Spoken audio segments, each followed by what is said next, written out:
Good morning, Dr. Wright. Good morning, Rosanna. How are both of you today? Doing Good, well, thank you. Wonderful. Well, we're here to talk about some important information for women. So, Rosanna, let's start with you. What were some of the concerns that you had when you were considering motherhood? Thank you so much for having me here to share my story with you. I've had rheumatoid arthritis my whole life, and when I was younger, I not only felt the pain and discomfort of having rheumatoid arthritis, but I also dealt with the emotional burden of not knowing if I was able to have a family of my own. And I felt very alone and very isolated with that. And then when I was in college, I decided to take matters into my own hands, and I decided that I needed to find a physician who was a good fit for me to help me lead the life that I wanted to lead, which included family planning, taking care of myself, treating myself, as well as having a healthy pregnancy and having healthy children. And today, my RA is well managed, and I have a wonderful husband and 2 children. I'm a pediatric occupational therapist, and I'm loving being a mother. I'm enjoying every minute of it.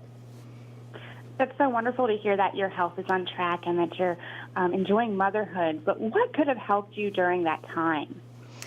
It was important for me to find a physician like Dr. Wright, who was able to answer questions that I had during that trying time of deciding if I was able to have a healthy pregnancy. And she answered all the questions that I needed to make sure that I was treating myself and my child at the same time.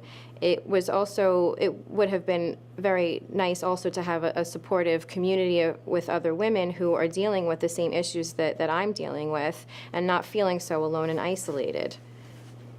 So what would you say to the other women with autoimmune disease who may really be going through the same struggles that you did? I think it's important to take an active role in your treatment and to find a physician who really works well with you and treating your disease, and family planning together with your physician. And I encourage a lot of women to join the AIM movement and to share their stories so that other women can not feel as alone and isolated as I did. And I wish this was available when I was family planning for myself. So, Dr. Wright, there was a survey conducted. What did the survey identify as some of the biggest concerns among women of childbearing age who live with chronic conditions? So this was a very eye-opening survey, and we're looking at women who have rheumatoid arthritis, who have other inflammatory arthritis, Crohn's disease, diseases that disrupt the family planning years. And they found that about just under half of these women either delayed or didn't have pregnancy at all because of the fears and concerns about their disease and managing this with pregnancy. And then about a third of women chose to stop their medications either just before becoming pregnant or at the start of pregnancy, even if that was not the best option for them. So it's really important that, in understanding this, that we have women discussing their family planning well before they're even planning to become pregnant, so that we can really have a good therapeutic strategy in place to help guide through pregnancy all the way to breastfeeding if one chooses to do that, and afterwards. And so what can be done to help these women get more information as they really start to think about family planning?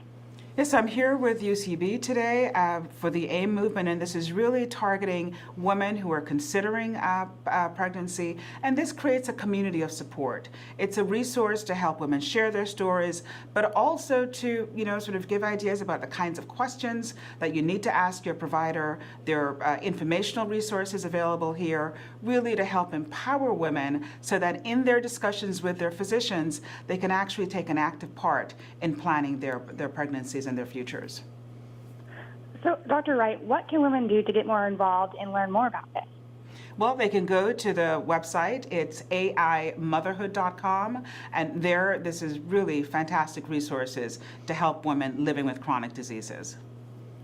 Well, Dr. Wright, thank you so much for providing these resources for women and mothers. And Rosanna, thank you so much for sharing your story today. Thank you. Thank you.